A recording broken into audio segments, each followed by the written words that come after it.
Ladies and gentlemen, hey, hi, how you doing? Welcome back to the channel. Thank you so much for stopping by. Today I wanted to talk a little bit about Black Ops 6's post-launch content, particularly the events, because heading into this year, obviously expectations were very high for Black Ops 6, and rightfully so. This game had the most dev time out of any Call of Duty ever. It had a 4-year dev cycle, development starting back in 2020 during Cold War, and obviously the game releasing in late 2024. So the most developed Call of Duty of all time had all the time in the world by comparison to other titles, especially Modern Warfare 3, to polish out things, to get things ready for launch, and then start off strong with a constant post-launch content season that was packed full of content. And to their credit, season 1 had a ton of stuff in it in terms of maps, modes, weapons, this, that. Like, it was actually a pretty content-packed season. That's aside from the fact that the season itself kind of broke the game and completely derailed everything. But in and of itself, season 1 started off strong. But as we're now, a decent ways into it, approaching season 2 here, something has become, unfortunately,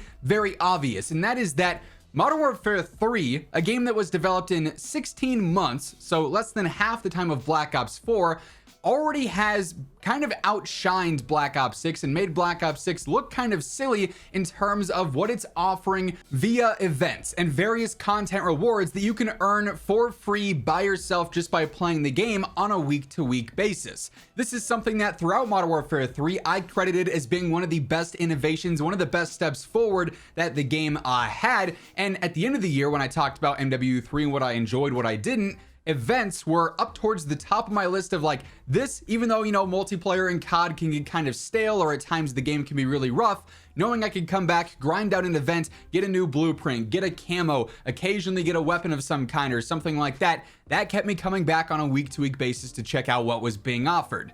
Black Ops 6 so far has not had that same sort of appeal, I think, to me, and I think to a lot of other players. Now, you kind of have to look at this in the way of, if the game wasn't so broken in terms of cheaters and servers and everything messed up with it right now, is the content there actually something that would keep you coming back? And so far, throughout the event updates that we've seen, it's definitely not on the same level that MW3 had. And it's kind of crazy to say that a game developed in half the time, less than half the time of the current COD, is the one that, at least so far, and yes, we're super early on, so this might change over time, but at least so far, outpaced content updates and that sort of fresh feeling. They definitely went above and beyond with that throughout MW3. So as far as event updates and the rewards and the content behind those go so far, Black Ops 6 has kind of got it wrong, at least up until this point. Maybe this is something that could change, and I'd love to see it, make that leap like MW3 did. But so far, comparing these two, it's a rough look for Black Ops 6. And I mean, you can add that to the list of things that are rough looks for Black Ops 6, but let's take a little trip down memory lane, shall we? Modern Warfare 3, I mean, let's be honest, that game did not have a ton of hype. It did not have many expectations because it was oftentimes viewed as basically a large DLC, a $60 DLC for MW2, even though it's about twice the game that MW2 was.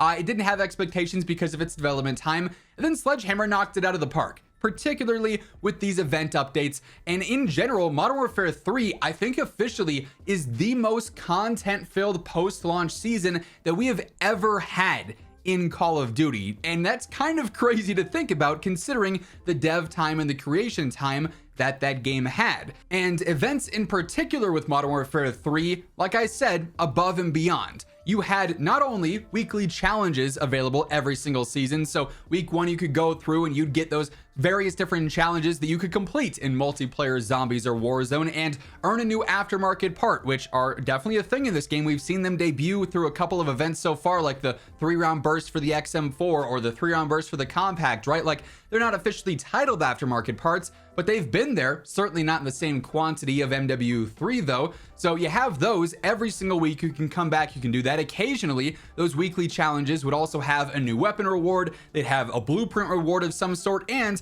there was even more incentive to go through and complete every single week's challenges, because then at the end of the season, you also got a new reward for that, a season mastery camo, if you will. Some of them looked absolutely fantastic, and truthfully, camos are some of the highest value content in COD because that's actually what you're seeing in game. Operator skins, not that crazy. It's a first-person shooter. Rarely are you seeing your own operator skin. you're always seeing your blueprints or you're always seeing your camo. So those are a bit more valuable in terms of what players actually want to go after, because that's a constant in their gameplay, right? So really cool that you always had that as an option, just as the weekly challenge rewards every single season, every single week. But that was only part of that, play to earn content model that MW3 had. Not only did you have the weekly challenges and all those rewards, basically every single week, or it seemed like at worst every other week, there was some kind of event going on. And yes, some events were cooler than others, some were more exciting, some were more straightforward, right? But you always had something to do every single week in Modern Warfare 3 that you could do on your own. There was no reliance on other players for the most part. It was just, hey, I need to get 600,000 XP this week and I'll get a new universal animated camo. You could go through, you could knock that out. Or this week there's this many collectible DNA fragments on the map that I have to go through, collect. I can get some double weapon XP, an emblem, a sticker. If I come back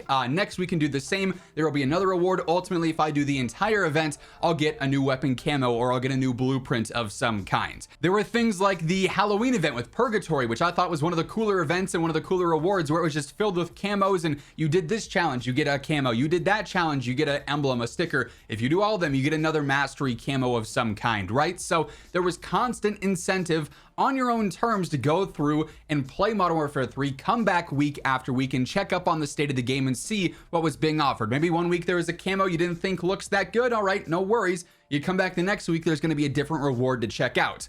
So far this year though, Black Ops 6 has completely missed on that. Yes, we've had various different events so far.